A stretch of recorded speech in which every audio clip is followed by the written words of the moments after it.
For those of you who's here tonight for the first time, this is our fourth night, and each night we have approached a little bit different. But on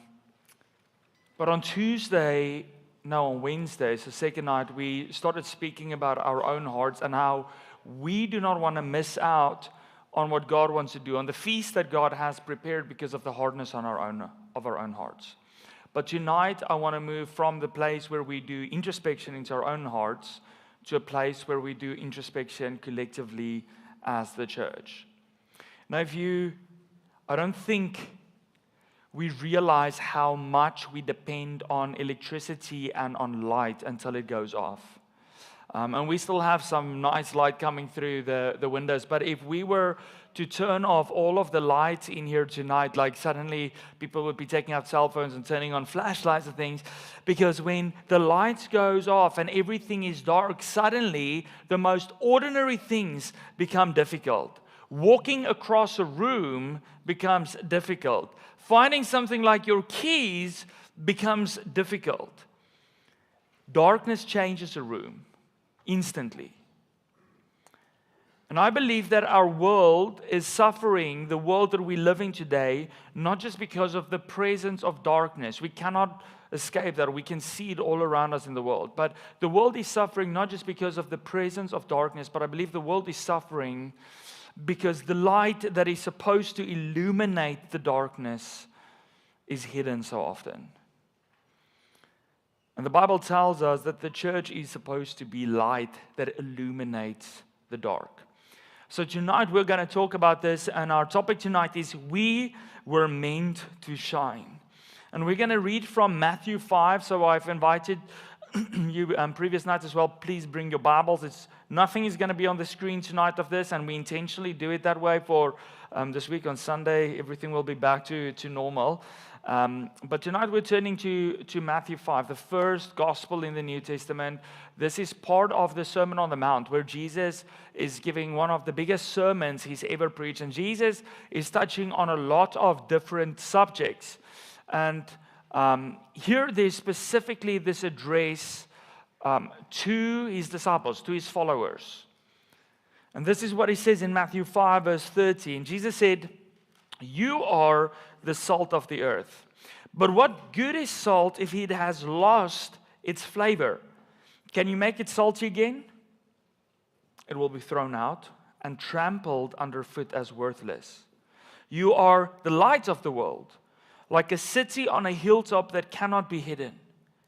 And no one lights a lamp and then puts it under a basket. Instead, a lamp is placed on a stand where it gives light to everyone in the house. And in the same way, let your good deeds shine out for all to see, so that everyone will praise your heavenly Father." That's what we're going to read. And I want you to see tonight that Jesus does not say, you need to try to be the salt, or you need to strive to be the light. Jesus says, you are the salt and you are the light. Which means that being salt and light to us is not something we're striving towards. It's not something that is optional for us. It's not something that we hope we will one day achieve when we get somewhere. If you are a Christian, if you are part of the church of Jesus, then what he's saying is this is not optional. It is who we are as Christians. And if you're here tonight and maybe you're still exploring what it means to follow God or what it means to follow Jesus, then please understand that this week specifically is aimed at us as the church. So tonight, us as a church are doing introspection, and these words are not for everyone. This is what Jesus said. This is for you if you're a follower of Jesus, if you are part of the church. But before we talk about what exactly this means to be salt and light, I want to give a quick bit of oversight of what the value would have been of salt and light in the ancient world. Because if we understand the value of it to them, we can put ourselves in the shoes of someone who was listening to Jesus, and we can kind of start to imagine what they would have heard. Salt was a basic necessity of life back then. There was no electricity. There was no refrigeration. So without electricity and refrigeration, you cannot preserve food, especially meat. So they used salt as a matter of food preservation. Without salt, they could die from hunger. Without salt, they could get sick from some of the meat. It was also, of course, used as flavor because who doesn't like salt? Doctor said, cut more salt from your diet. Now they give you salt in Rehydrate, right? I'm just like, just put more salt on your food. And that's the best thing. So they did use it for flavor, but primarily it was there to preserve food. Salt was also used for wound cleansing. So they would make a brine of it, and then they would use it to cleanse wounds. So it was important to daily living, to survive. But what is also interesting is, in that time, salt was also used in worship. And we read in Leviticus 2, verse 13, that God said they needed to add salt to offerings as a symbol of covenant faithfulness and of the permanence, so the continuation of the covenant. So salt was not just there to preserve food and to help you with wounds so that they wouldn't get infected, but it was also, salt was used in worship. Light had a very similar thing. We think of light today primarily, if you live in Canada, you probably think of light primarily as just something that you use to see.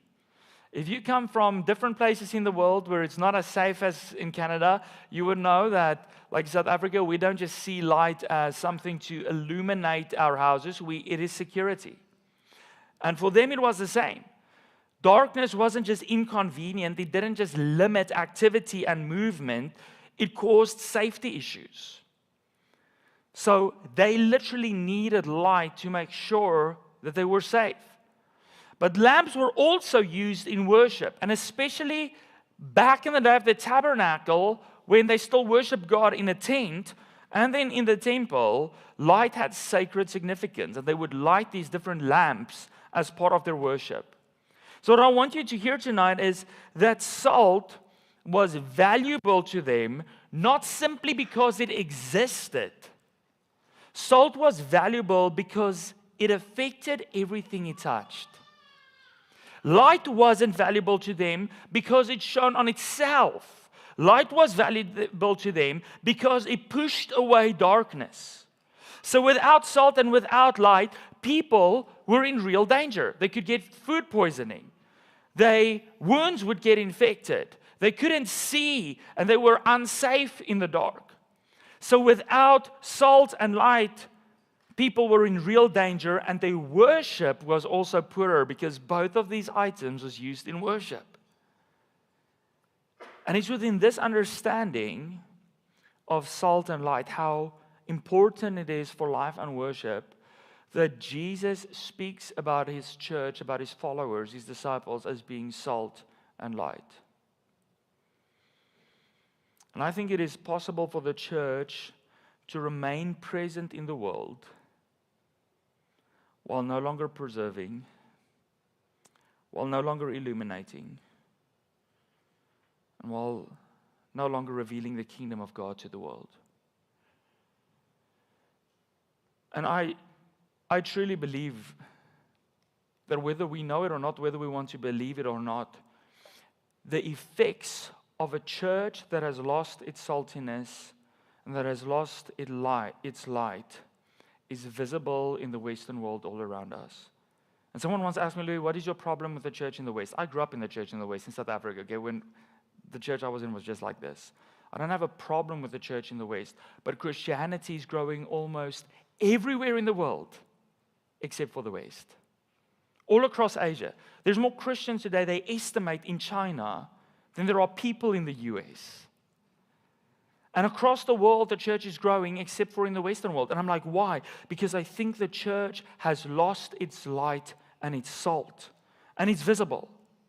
And I want to share 3 things that Tim Keller wrote about. And Tim Keller was an incredible theologian, but he also had such a gift to study culture and just see what's going on in culture. And Tim Keller wrote about 3 ways that the church has surrendered to the world in order to avoid conflict with it.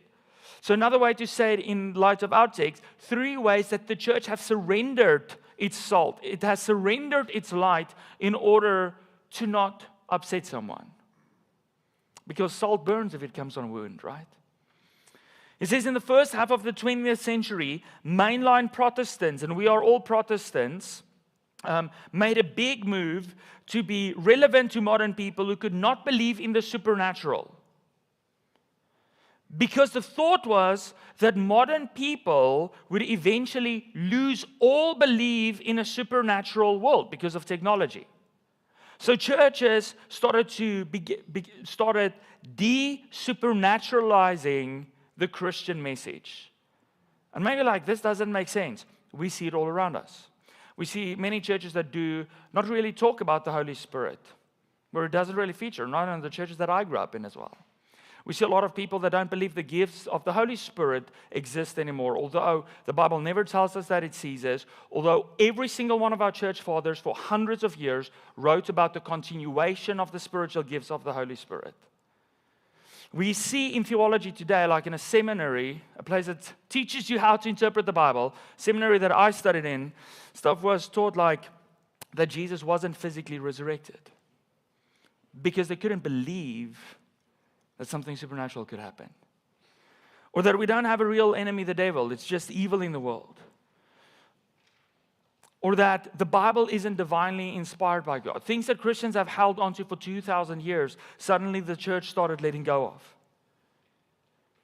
And then you saw the split in Protestant churches between liberal churches, and we're not talking politically liberal, but religiously liberal, and then conservative churches. And both of these did a similar thing, just in different ways. Tim Keller writes, he says, liberal churches started appealing to model culture, which has 3 idols. Personal choice and freedom, number 1. 2, absolute tolerance and rejection of exclusive truth. And 3, professional expertise and status.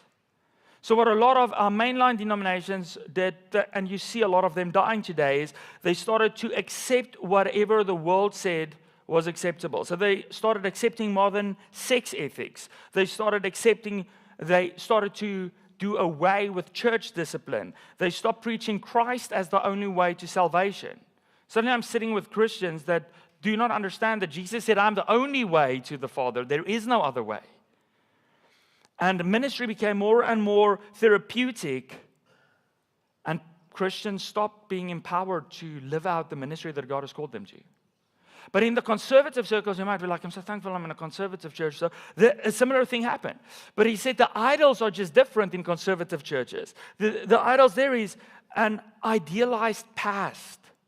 Wonder why certain churches still look like they are trapped in the 70s? Because it's an idealized past.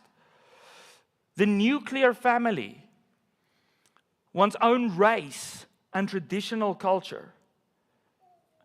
And he said, so what happened is conservative churches turned moralistic. They made idols out of goodness and respectability. That is why often the world says the church is so judgmental, because if you didn't live the right way, then you couldn't fit in. The church wasn't the place anymore for broken people that needed to find Jesus and healing. The church became a place for perfect people, which doesn't exist. They put so much emphasis on family life that singles and single parents started to feel like second-class citizens. And they stopped talking about the sin of racism. And ultimately, what Tim Keller is saying, no matter where we find ourselves, something shifted in the 20th century. Where we started moving away from being salt and light, being different to the world, and we tried to become like the world, whether the world was liberal or conservative. The church started fitting that worldview. And that is inside the church. But what is happening inside the church, as the church goes, so goes the world, started affecting the world around us. And I don't need to share, I've shared many of these stats in services before. I'm not going to share stats with you tonight, but you know what's going on in Canada. We are closing hundreds of churches every single year. And it breaks my heart that within a 20-minute drive, there's between 100 and 160,000 people that if they all would die today, wouldn't see heaven and wouldn't know Jesus. Non-religious grouping is the fastest growing group, and I want to see what our new census data says. It has been the fastest growing group in Canada for 30 years. Leonard Ravenhill was an author who wrote a lot, and an evangelist from the UK, wrote a lot about revival. And he said something, and when I read this broke my heart.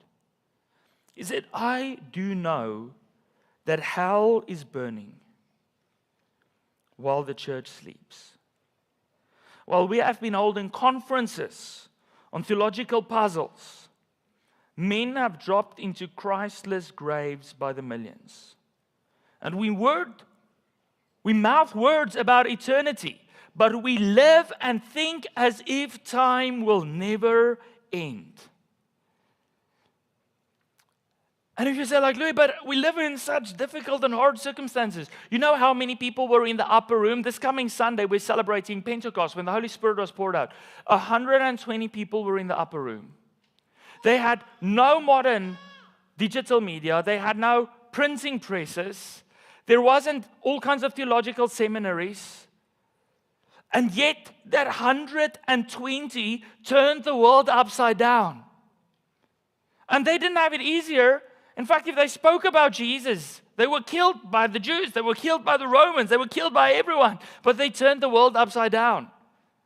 And today we have billions of Christians across the world, and in Western nations, millions and millions of Christians. And I'm like, if we have so many, and we have modern technology that we can use to spread the good news of Jesus through printing, through digital media, through television and radio, and name it, if we have all of that at our disposal, why do we not see the world dramatically changing?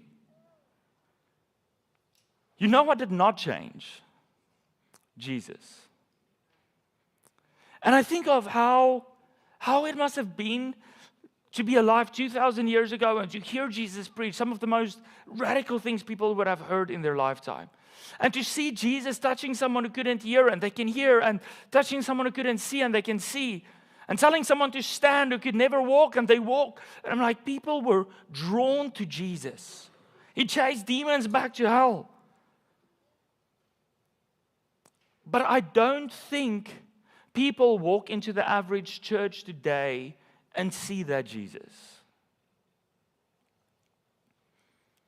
I have often contemplated why my generation, millennials, and maybe even some of the Gen Zers just before us, like walked away so significantly from God, although they grew up in Christian homes. When they got to college, university age, they just walked away. And I've often wondered, is it because when they looked at their parents' faith, was it because they saw a dead religion? Was it because they saw a God that their parents didn't love as their first love? Was it because they saw a God who didn't intervene, who didn't change anything, but rather that just someone that was a good moral guide? Someone who maybe had a whip over them to say if you did anything wrong, like he would be angry at you. And that is why even today, we see that the Christian school, people who are not Christian want their children in a Christian school, not because they want them exposed to the gospel, because they believe it's the only place where the kids will find good morals. I honestly think we, and I include myself in this, as the church, have done a bad job at being salt and light. And when salt loses its flavor, decay is left unchecked. And when light is hidden, darkness is left unchallenged.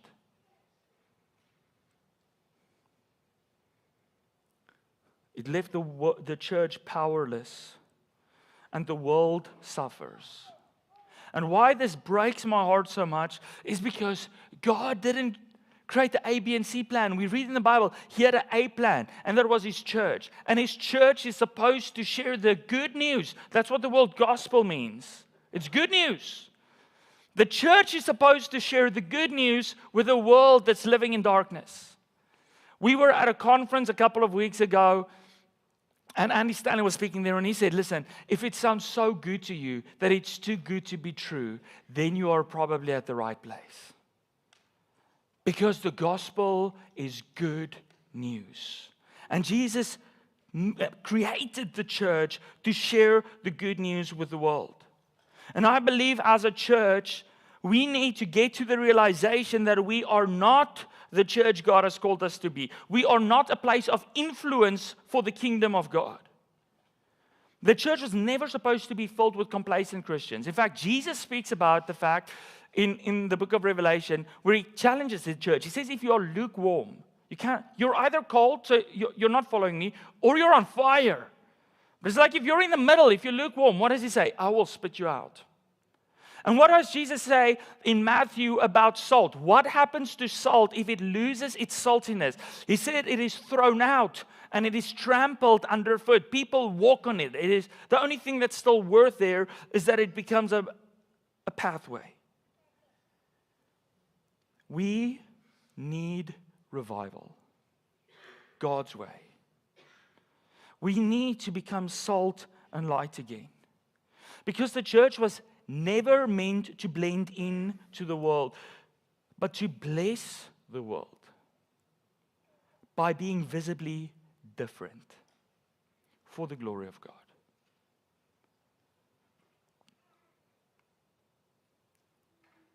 When I think of our church and I think of what God has called us to do, and the country we're in, and I think of, man, there's a lot of work ahead. I just told someone, I'm like, I've got 25 years left, maybe 30 years of good work. I'm like, man, there's too much work for a lifetime.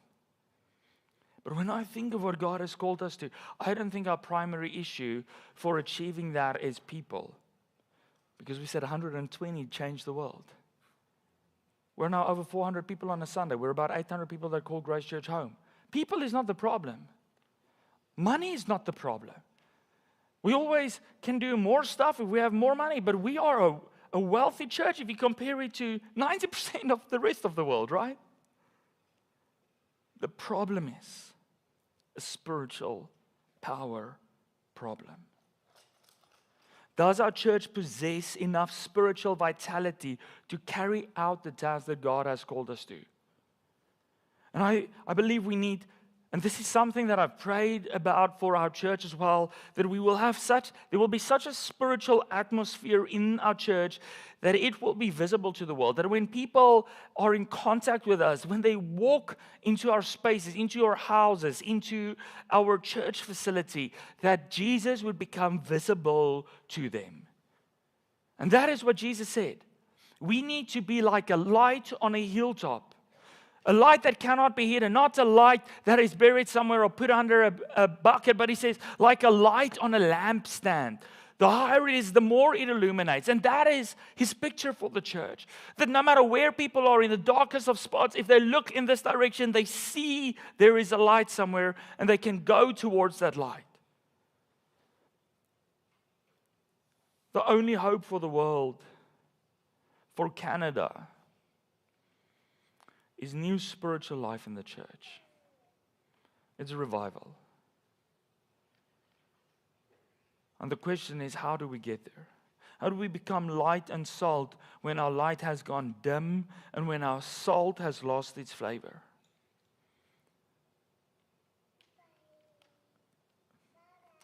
And the most honest and simple answer is, how do we get there? Not on our own. We cannot do it on our own. In fact, I do not even believe that we can supply the spiritual needs of our community. We don't have it in ourselves.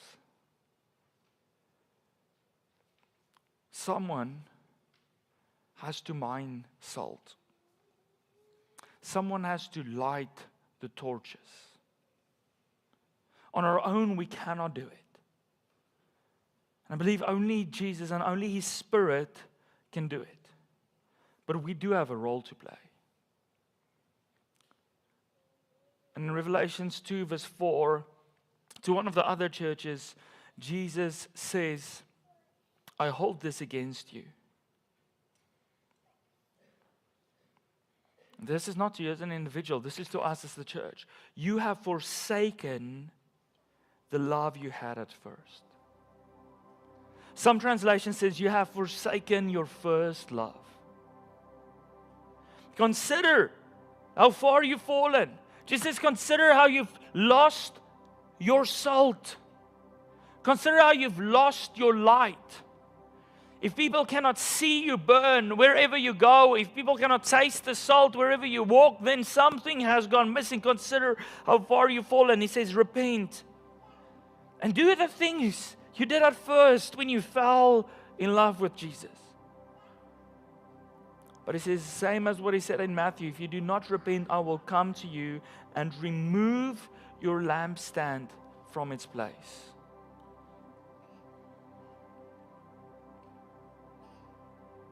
This church has been here for more than 90 years. And man, it's been close to death almost a couple of times. But it's still here.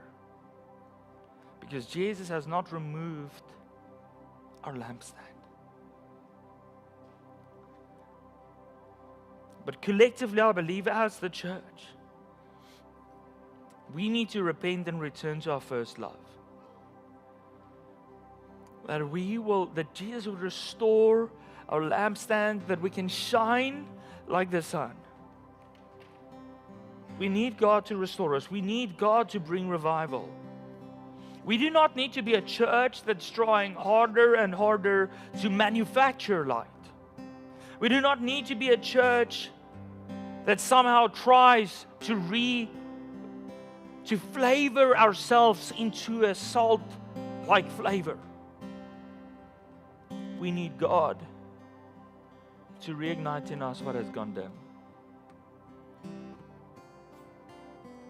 And revival restores to the church what Jesus said we already are. Revival restores us as the salt for the earth and the light of the world. You know what's beautiful to me? If Jesus is our first love, real love can never be hidden. And at the end of that text in Matthew 5, he says that we need to be like a light. In the same way, let your good deeds shine out for all to see, so that everyone will praise your Heavenly Father. And this is not going back to a moralistic culture where we're saying, oh, you need to do everything right, or you need to perform, or this is not what he's speaking about. In fact, just after this in Matthew 6, Jesus says, hey, do not do what you do for the recognition of people. So good works is not visible for show. Salt and light is there ultimately, not for themselves, but for the world, for the food, for the darkness, to drive away the darkness. And our good works are not there to gain approval of people, but to show them Jesus. Jesus said in Matthew 5, for the glory of God. And there's no greater work than true love.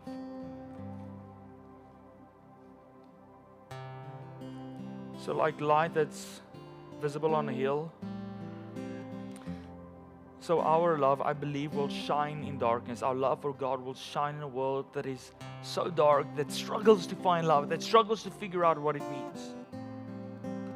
And I believe that's the only way the world will ultimately be won to Christ. I want us tonight to just close our eyes and just for a moment reflect.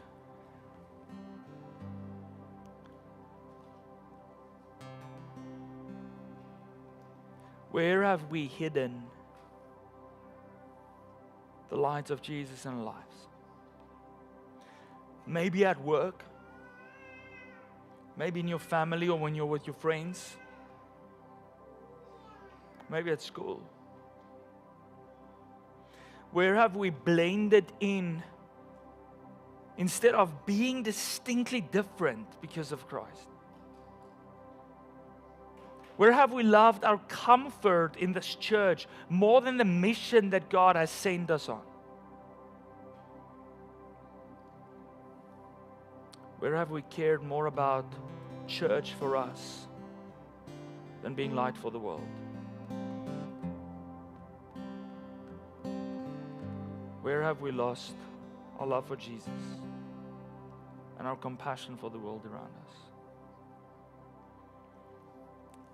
just where you sit, I want to ask you today to bring that before Jesus and repent.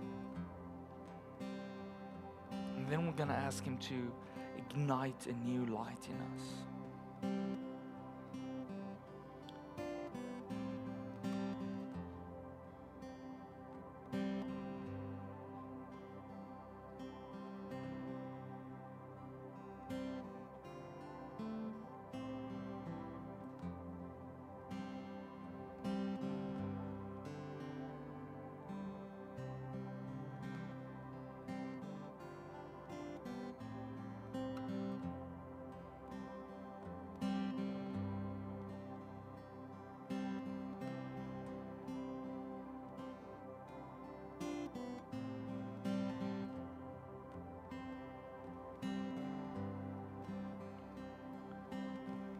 Jesus, we repent tonight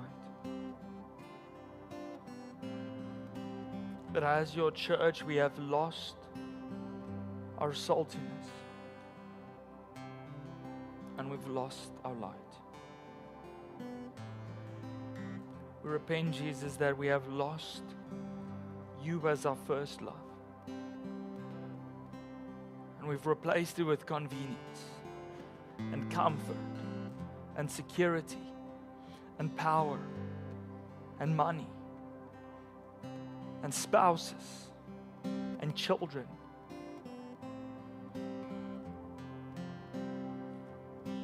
Forgive us, God. I pray tonight, Holy Spirit, that you would do a new work in our church. That the lampstand that you have erected here in Newmarket almost 100 years ago will not be removed of its place, but that you would lift it even higher, that we would shine even brighter.